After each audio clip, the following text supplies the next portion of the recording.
how we secure a cat. We're planning a party for Katrina. She's turning 21, which is the equivalent of her turning 100. So we make her a special cake with ground beef and milk as the frosting and chunk and blood as the cake. And they love it, and sometimes they get special boxes and things like that. She came out here, and she was a really violent cat for some reason. At the time, we had really just started up and weren't really set up to prepare, or weren't prepared to handle a cat like that. So we did send her to another facility that had been around for longer, could keep her isolated by herself so she wouldn't fight with the other animals. Unfortunately, at some point, that facility ended up releasing her to a man who was a breeder, and after he got her, he tried to breed white cubs from her. She does carry the white tiger gene. She can have white babies. When her 2 cubs ended up being orange, the man was furious with her and actually started shocking her with a cattle prod. He was very physically abusive with her, and when we found out that she had been released from the sanctuary we sent her to, we tracked down the man, found out what he was doing, and we did ask for her back. And because of that, we don't send our cats away anymore.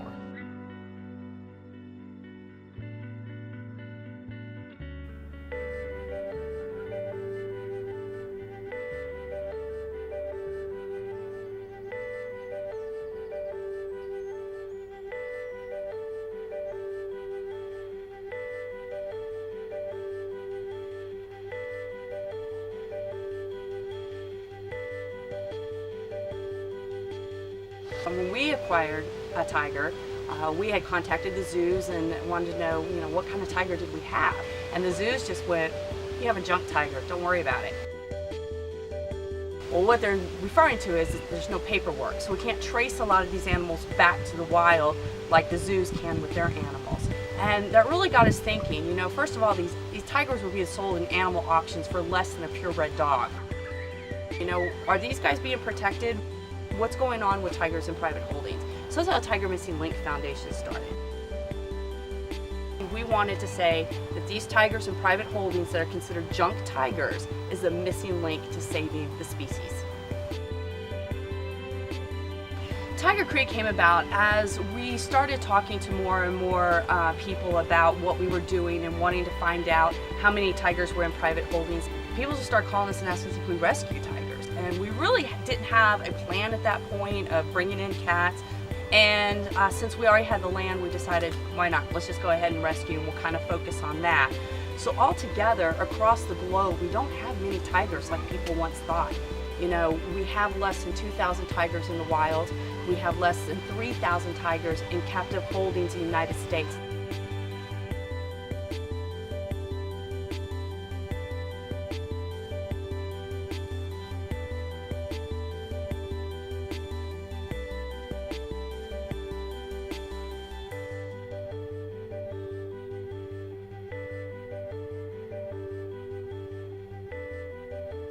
There's only about 100 of these guys in captivity.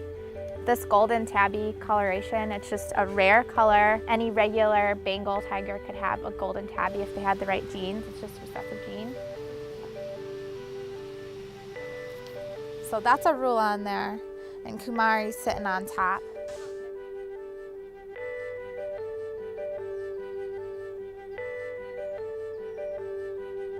This is Tin Cup. He is one of our mountain lions. So mountain lion, puma, cougar, panther, all the same thing. So he's the biggest one we have. And he came from New Mexico. Some guy's dog brought him to the front porch when he was a cub, and they couldn't find his mom, didn't know what to do with him. I think this guy kept him for a month and then decided it's probably not a good idea to keep a puma. And this is Bob.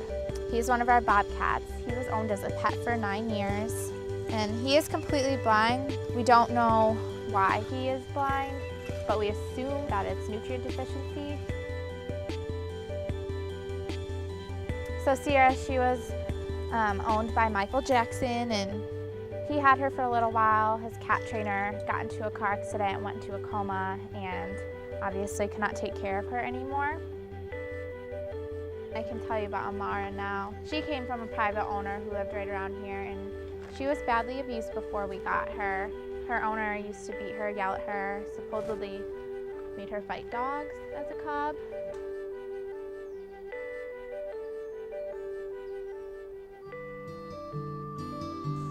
Eight Ball is our black leopard. He was originally owned at a bar where he was the guard cat. He was tied up inside. He had a very tight chain. He actually does still have a small scar on the back of his neck from that.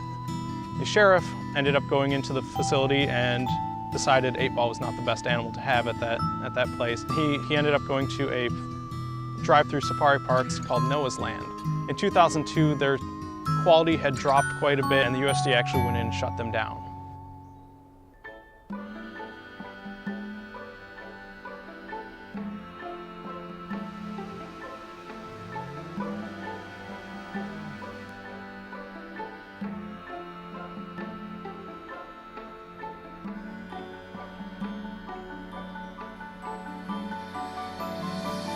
The problem that we're seeing is that a lot of sanctuaries are closing down because of funding. So when you come into financial problems, they've had to shut down.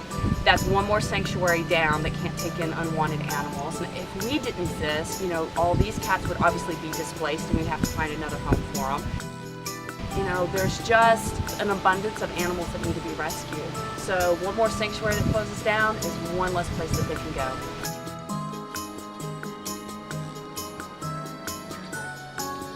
Tiger Creek is so important just for what they do. Saving species, trying to educate the public about species, contributing to research projects, learning about the big cats and why, it's not just for people like us, it's for everybody. It's really one of the main tenets of conservation as a whole. So if you break down conservation, you have research, husbandry, and education. Each one supports the other and really keeps the species alive just in case it falters in the wild.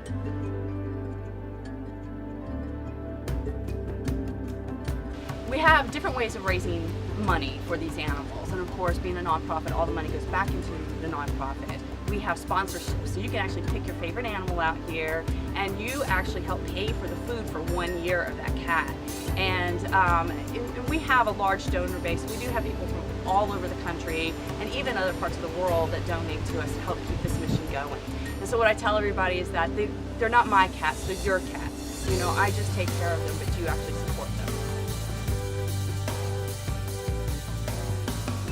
Now we're able to start building the bigger habitats for them. They're permanent places where we don't have to rotate in the exercise yard. And that's been like a dream come true. We're trying to get them all out of their old enclosures into the new enclosures. They have the large areas to run if they want to, although we're talking about lazy animals, so they don't do a whole lot of running. But they're able to create that as their territory. And we now have indoor enclosures so we can keep them inside, take care of them. We have a vet clinic that's going to be built on site. So we're really just becoming almost like a zoo in the standards of everything, and kind of giving the public a better viewing area and a little bit up closer to the animals than some of them are right now. The biggest reason for needing to expand, first of all, a larger enclosure.